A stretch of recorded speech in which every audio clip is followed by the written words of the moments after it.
That's right. I'm just going to let that image sink in there for a second. Anyway, it's go time. It is Thursday night, everybody. Welcome to Mortgage from a Treehouse. Here I am sitting in my treehouse. We're talking some mortgages today. I love me some mortgage insurance. And we're going to dive deep into down payments. Down payments. Last week we talked about budgets. Then we went and played in the snow this past weekend. And now we're back at it. We're going to talk a little bit about down payments, what it means to get into this crazy world. Yeah, right there. So what it means to get into this crazy market and own a house. And we've got an awesome discussion today. So throughout this discussion, if you got any questions, if you have any concerns, if you have any like, hey, what about,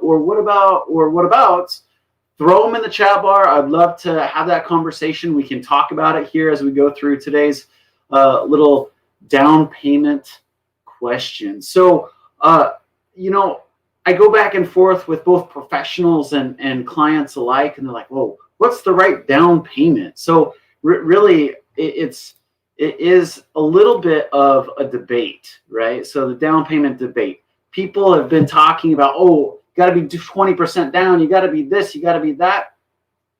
I'm kind of a little different approach. I look at the numbers and I look at each specific person. There's no blanket statement to how much down payment you should have. You should know what down payment availability is, right? How much do I have to make guidelines? But do I have to have 20%? Do I have to have 5%? Do I have to have 3%? Do I have to have 0%? Right? It can range for everybody, but we're going to dive deep into that conversation. And as we jump into that conversation, I want to pose a question tonight. So my question for all y'all is, who wins? The person that puts 5% down, the person that puts 10% down, or the person that puts 20% down? Who wins? We're going to jump into some numbers about a $700-ish thousand purchase and what 5, 10, and 20% down looks like, and the opportunity cost behind it. That's where the rubber meets the road, in my opinion. Well, yes, everybody wins. That's a very good point, Jamie. Everybody wins because everybody gets a house. Yes, because guess what? One of the essential needs to sustain life is shelter, right? Everybody needs a place to live. So if you can get a place to live, that also helps you in a financial aspect. That's awesome. So it's a win-win situation. But we're going to talk a little bit more in depth about opportunity costs tonight, as well as down payment requirements. So without any further ado, let's go to our next slide if I click on the right screen here. So what is the average down payment in 2020? Anybody want to throw a guess out there? Anybody? It was shocking to me when I saw this. So this is done by Bankrate. And Bankrate jumped into the, looked at all the mortgages done in the purchase market and said, hey, based on down payments, what was everybody bringing to the table, right? So the median down payment, right in the middle, half above, half below, the median down payment was 12% for all buyers, right? First-time home buyers were only 7%. It does take two hands, but 7%, right? So what that strikes me here, let me make this a little bigger so you can all see this. And the last bit right down here, the highest percent for repeat buyers was 16%. So it wasn't quite that 20, it wasn't quite 15, it was 16%. So that's across all the buyers, was 12%. That's awesome, because we're going to talk about 10% down options. We're going to talk about what it really means to tailor the down payment for your need and what the opportunity costs behind that are. So one thing that I was thinking about in preparing for this class was, why do we still have this stigma of 20%? 20%. And, our parents teach us a lot. My parents taught me, go to school, go to college, great, get a good job, blah, blah, blah, all that good stuff. And when you buy a house, you gotta save up 20%. So we start very young, and we were told young that you need 20% down because our parents had to have 20% down, right? The times have changed, and when I got into the mortgage industry in 1999, it was very similar times. you needed 10% down at that point. Anybody leveraging past 90% loan to value on a house, that was just crazy talk at that point, as well as the rate environment was so astronomically higher than a 10% down or greater loan that it didn't make sense to put down less money. Times have changed in a big way.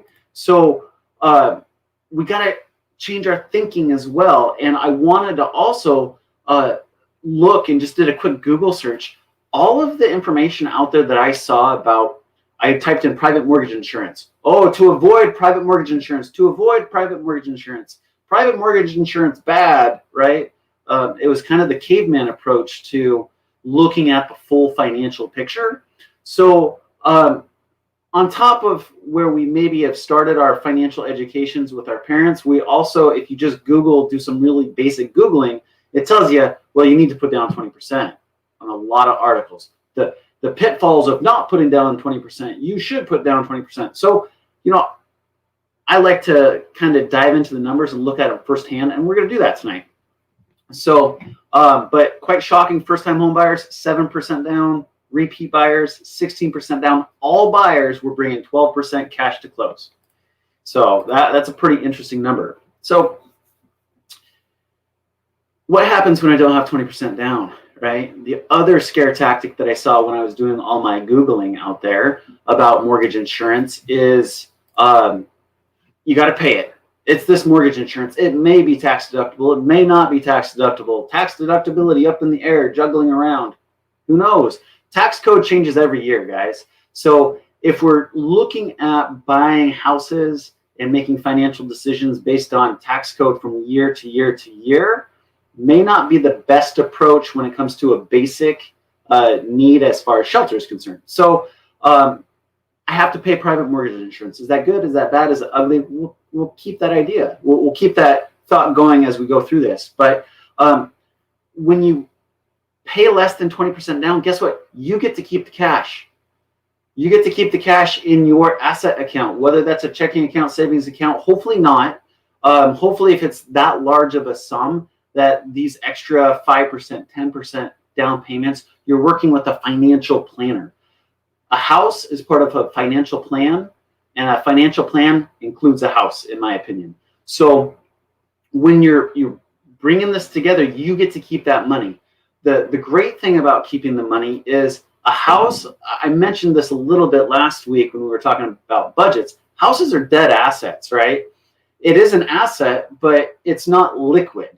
You can't get to that cash like a checking account or a savings account or a stock that you can just sell on the market and boom, you got cash. So if you have this cash in your bank and something happens, I don't know, coronavirus, and you need cash, great. You can go ahead and use that cash as you need. It could be a reserve.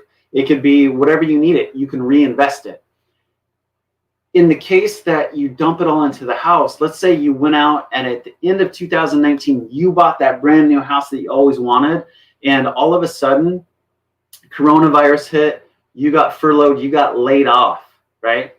Now you want to get that 20% back out, do a HELOC, or you want to pull some cash out, equity. Guess what?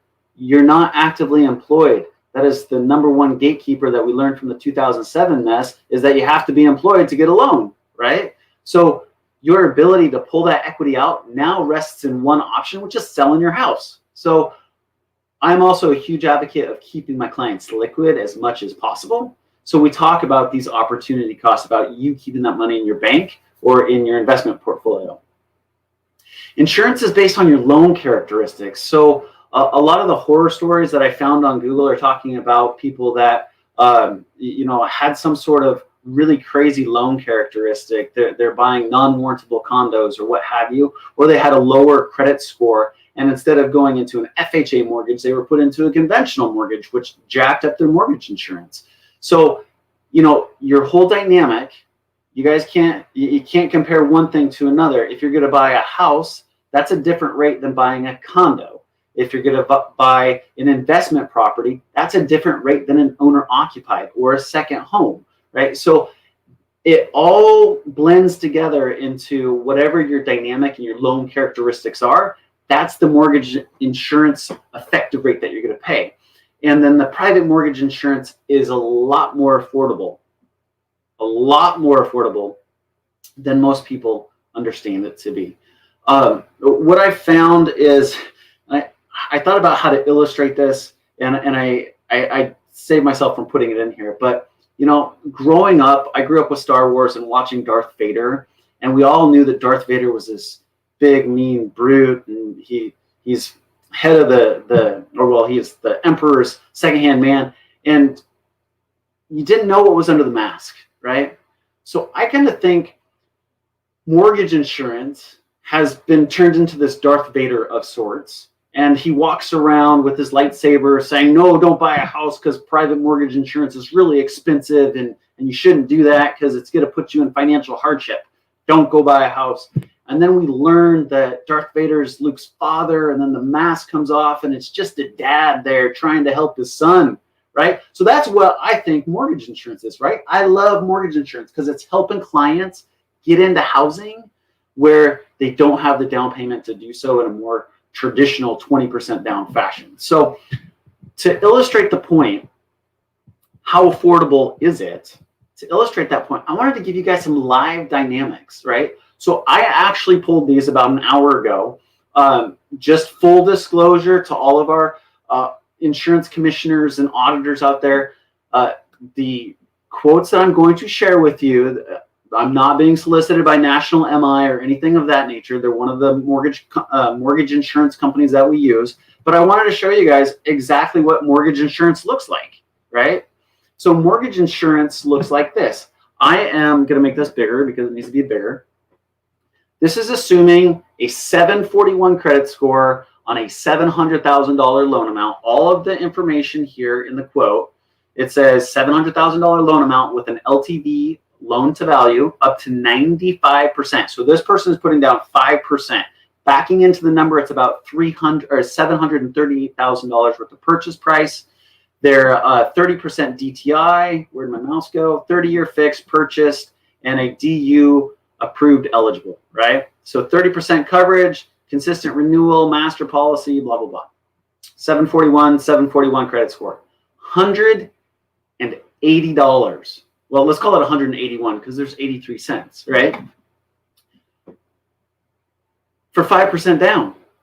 So folks are sitting on the sidelines. Folks are self-eliminating. If this is you self-eliminating, saying, oh, I need to stay on the sideline because that mortgage insurance is just so expensive. I got 5%, but I'm going to wait till I get the other 15%. That's a recipe for disaster.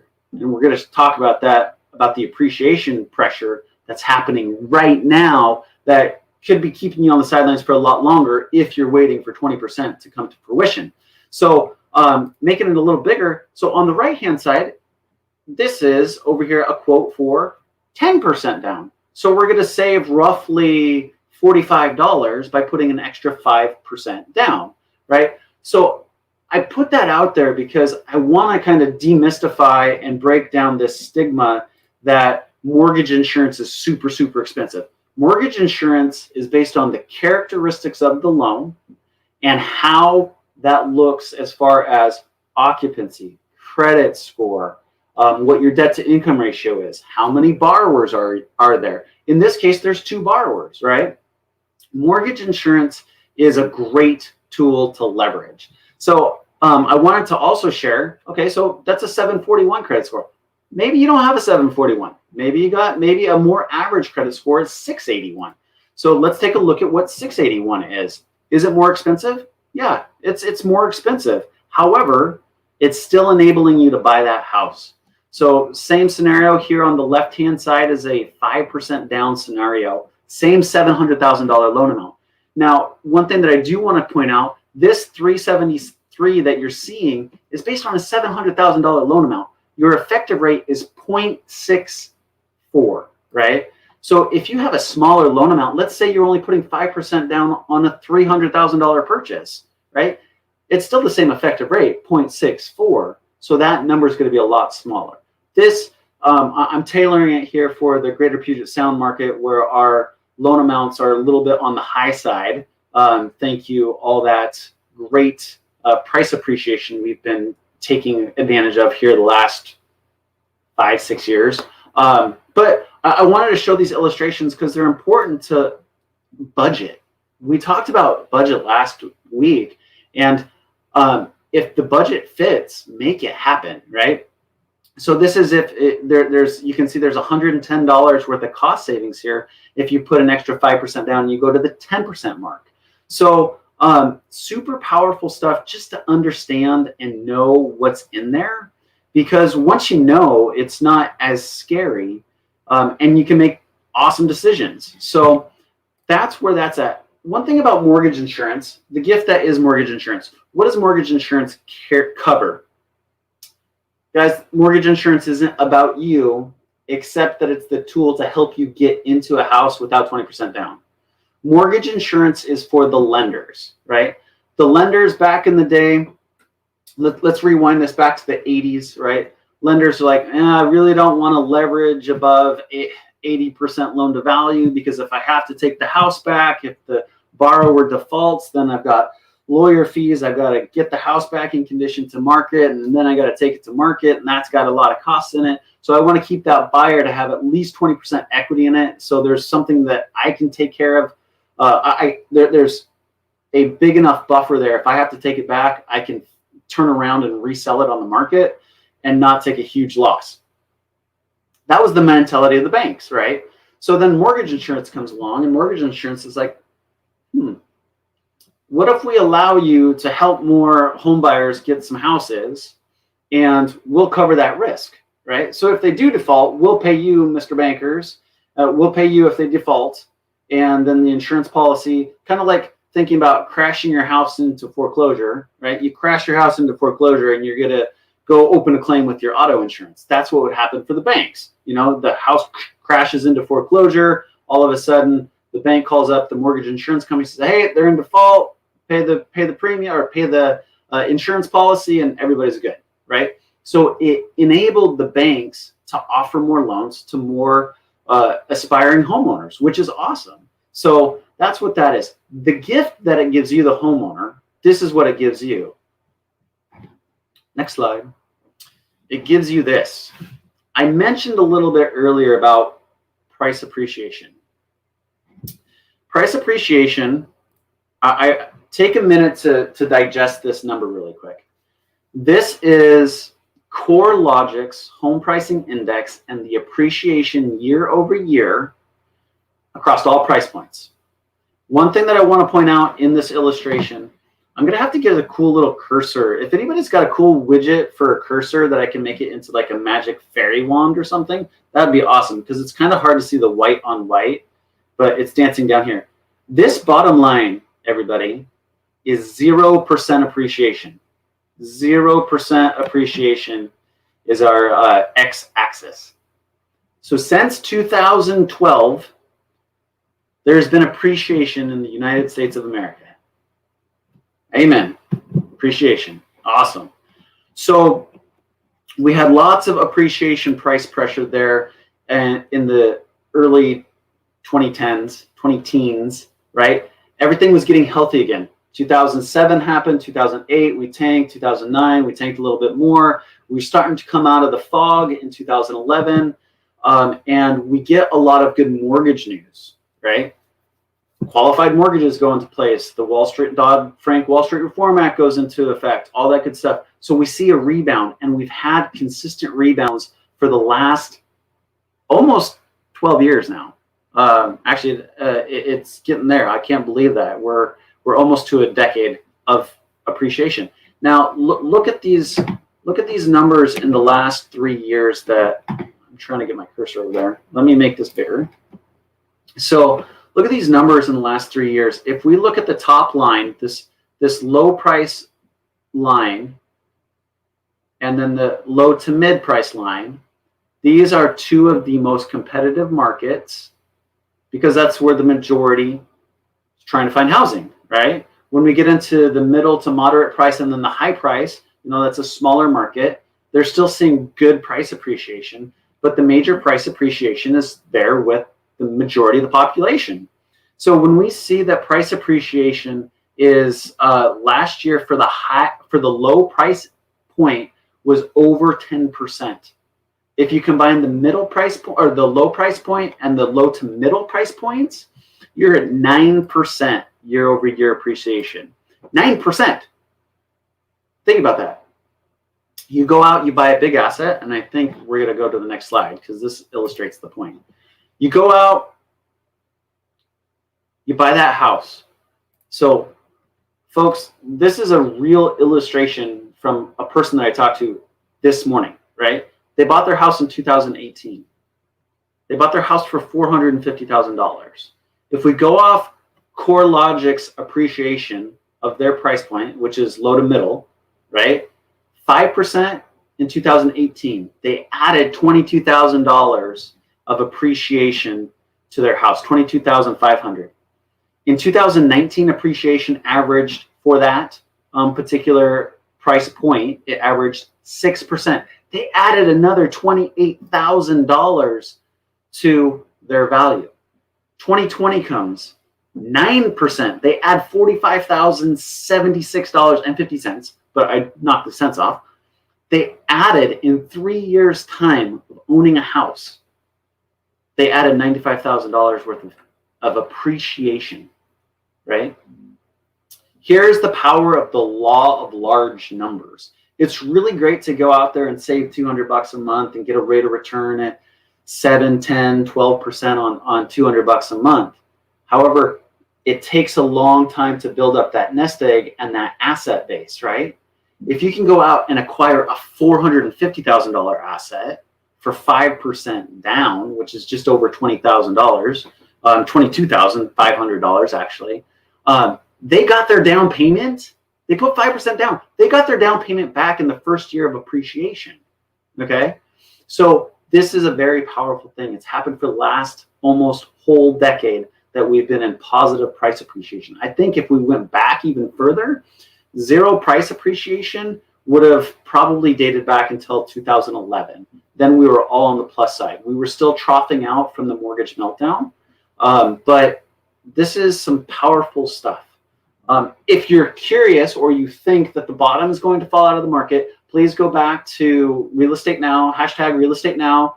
Go watch our show this morning. Stacey Chevalier and I, we broke down why there's not a housing bubble. There's not a housing bubble. I may bring that to this show, maybe later, either this month or next, but there's no housing bubble, folks. We have a supply and demand issue. Anyway, that's a whole nother show. So it's powerful stuff. So getting back to down payments, people have a very misunderstood origin of down payments, where down payments can come from. They don't understand them. They think that there's only one place a down payment can come from, and that's my bank account. And I am here to tell you that is just not the truth. So yes, checking and savings accounts are the #1 source where people typically have their down payments. Investments in stocks are another place. 401k loans. If your 401k administrator has the ability to take a loan out, you need to talk to your HR department about it. Some do, some don't. You can take a loan against your 401k. And here's the cool thing. You're lending yourself your money to go use on a house. That's awesome. The cool thing about a 401k loan, we don't count that into your debt to income ratio. So it's not like a real loan. You're paying yourself back over a payroll deduction over the next however long your 401k administrator does that for you. So check with your HR departments. Call them first thing tomorrow morning. Say, hey, yeah, I've been adding to my 401k. I want to go buy a house. Can I take a loan against that? They'll walk you through it happily. And then give me a call. Let me know. I can help you. Love to.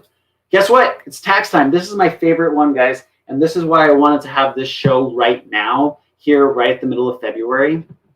If you're like me, I just filed my taxes last week. Super excited that I'm getting my tax refund. The tax refund is a great way to get started. It's a great way to get started as far as getting a down payment or covering your closing costs or what have you. But that is a great form of down payment money. Also, gifts from relatives. This is it's a little known secret. Some folks know it. A lot of real estate agents know it, but they are like, oh yeah, you can get a gift from relative, go talk to a mortgage professional. I'm the mortgage professional here to tell you that absolutely, gift from a relative, top-notch way to go. Here's what will happen in a gift from a relative. Has to be direct family member. That money has to come from them to you or straight to the escrow, the closing company. And they have to sign a letter stating, hey, I'm giving my son, daughter, aunt, uncle, George, grandchild, whatever, I'm giving them X amount of dollars and it's not going to be repayable after closing. Boom, done. They have to show the transfer and there you go. There's your down payment. There's your closing costs. Super, super awesome way. So, ask your friends or ask your family members, say, hey, we're really trying to buy a house. We'd love to help your help if you could. If you can't, great, get it. But relatives are a great opportunity there. Also, what I didn't put in here, a gift of equity from relatives is also acceptable. And how that looks is maybe parents have a house and they no longer want to take care of it or they want to pass it on to their kids. They can gift equity position in that to the children for the down payment. Super awesome way to do it as well. Selling real property. This happens to be one of my favorite ever transactions. I kid you not, guys. Follow along. So selling real property means something with a title, something that you can paper trail. So I've had people sell artwork. I've had people sell cars. I've had people sell all sorts of different stuff. My favorite one was I had a gentleman sell his travel trailer. Yeah, his travel trailer. It was more of a park model, if you're familiar with trailers. It wasn't like the let's go to the campground kind of trailer. It was a park model trailer. So it's almost like a single wide manufactured house that you pull into maybe an RV park and have a more permanent basis. But he sold that. So it can come from real property. You can sell raw pieces of land. You can sell other real estate. You can refinance houses and vehicles. Those new debts that you're coming in, it can't be unsecured, but the houses and vehicles that you refinance, maybe you own your car free and clear and you want to pull the money out of the car loan, take that out. We have to put that new car payment into your debt to income ratio, but that's a way you can do it. And last but not least, and also a show in itself, which I will be bringing very soon, is the down payment programs. The Washington State Housing and Finance Commission, that is what WSHFC stands for, the Washington State Housing and Finance Commission, administers the down payment assistance programs here in the state of Washington. There's different authorities through different states. So for my Washington folks, that's a great program. It's called Home Advantage. And I've helped many people get into houses with zero down. Zero down. Here was the mind-boggling thing to me. When I looked at acceptable down payments and I went to the Fannie Mae guideline, Fannie Mae says there's 21 acceptable sources of down payments, right? Some of them that I didn't list up there are employee plans, employee incentive plans. Awesome, right? Churches can give people that are at their parish down payment money, nonprofits. There's lots of different ways. So if you want to sit down with a mortgage professional and think outside the box, let me know. I love thinking outside the box. So I alluded to it a little bit about zero down programs, the Washington State Housing and Finance Commission, Home Advantage, whole show in itself. I'm going to bring it to the table. It's an awesome, awesome show. Basically, they give you a first mortgage and a second mortgage. You have 100% financing and you're off and running. For all of our veterans out there, active, honorably discharged, you have the VA loan option. That is a great option.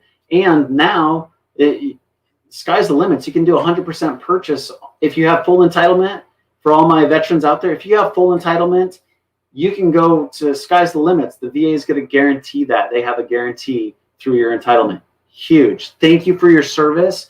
Let that service pay you back in the form of housing. It's one of the huge passion project that I have as far as helping our veterans out there get into housing and understand how to access their benefits. So the final one that I want to talk about is the USDA. So the USDA has a zero down program. A couple things. There are income limits. So it's more of a moderate and low income program, as well as you got to be willing to live in USDA areas. So we're not talking about downtown Seattle, downtown Everett, downtown Tacoma. We're talking more like east counties of both Snohomish, Pierce, and King counties, east sides of the counties out there where it's wooded and more pasture land and what have you. So it's a rural program, not an urban program. So those are the three big ones that we work through. Other programs or other places do have zero down programs that are tailored to a specific niche. So definitely good to ask around, but those are the big ones here. Number 5. So I have the cash. Why shouldn't I put down 20% or more? This is where diving into the numbers, geeking out, I love geeking out on the numbers, really pays off, folks. When I hear this question, when I have folks call me up, and this happens all the time. They'll call me up, say, hey, I'm going to sell my house and I'm going to go buy another one. And the money that I have for my next house, I'm going to have 50% down. I want to roll it all over into the new house. And I'm like, whoa, I know. Awesome plan. But why do you want to allocate that much money to the new house, right? And my advice is, if it's budget driven, because you guys did the budgets, right? We went to NerdWallet, did our budget financial picture, figured out what our savings are, what our needs and what our wants are. So if it's a budget driven decision, stick to it. Stick to the budget. Super important.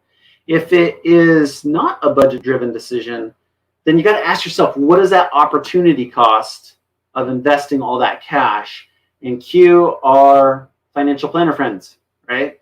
This is where the rubber meets the road, everybody. And mortgage helps financial planners, helps the whole picture, right? We have to be working in concert.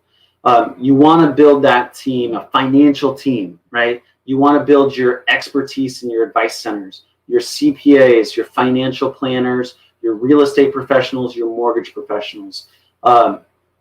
We do this for a living. We want to help guide you down the right path. And I think a lot gets missed in the opportunity costs that we just say, hey, we're going to take this asset, roll it over to here. And to that point, I want to kind of run you through a little bit of what I do with my clients in this situation. So in true Pitch Mortgage Team style, here's your custom mortgage illustration, right? I want to jump into the numbers with you. Let me switch to PowerPoint. Okay. I want to switch to Mortgage Coach, right? I'm going to make this bigger so everybody can see it. So I asked you at the beginning here, we're winding this down. This is the last it. So I teased it at the beginning. I think in true professional performance, we teased it a little bit, and now we're bringing it to full fruition here. This is the big grand finale. Teased you at the beginning. So who wins in a 5%, 10%, and 20% down scenario at a $736,000 purchase? Jamie, I think you're right. Everybody wins right there. Yep, everybody wins. Because y'all get a house, which is awesome. It's a great financial thing. Down the road, 10, 20, 30 years, you're going to be better off. Now, to take this to the next level, I wanted to show you guys kind of the numbers that I run with all my clients so you're prepared. Education is empowering. And when you're empowered, man, you are an invincible. So I want to make you guys as invincible as possible. So I've got 5% down in column 1, 10% down in column 2, and 20% down in column 3. And so in here, you can see that the loan amounts are different. I'm going to make that big so everybody can see it. So the loan amounts are different. I'm going to stack this a little different. Switch views. So it's a little bit bigger, and I can make it big for everybody. Bear with me. Yeah. Okay. So you'll notice right off that, hey, the loan amounts are decreasing based on down payment. Awesome, great. Interest rates. What is this? Like 2.75, but if I put down 20%, I'm at 2.875. Hey, what's going on? That's not cool. I put down more. I should get a better rate. Doesn't work that way, because an 80% loan to value loan is actually a higher risk to the bank, and they price it accordingly. There's no mortgage insurance. So if you're at 88.01 to 88 or 85% loan to value, that's a better risk for the bank, because there's a mortgage insurance policy in place to help pay for any deficiencies. So you do pay a premium. If you want the same rate at 80 to 85, you've got to put down 25%, another 5% investment into it. So it makes it that much more diminished. So here's your APRs. And then down here, you see the payments are all the same. Keith, what are you doing to me, man? This is crazy. Why are the payments all the same? Well, if we're going to compare illustrations, we've got to understand that let's make the illustration the same, right? The payments are the same for this purpose. If we click up here, we'll see the payment breakdown. So in these three payments, right, you have the principal and interest, the taxes and the insurance, and then the mortgage insurance, right? And here we go. But down here, this is how our payment gets the same. I'm saying we're going to reinvest this, because we're measuring opportunity, right? Opportunity in putting that money in the house, opportunity in keeping that money in an asset class.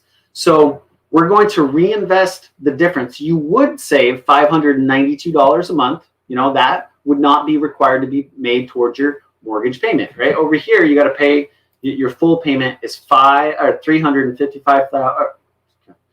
Take two, $3,553, and your mortgage payment here is only $29.60.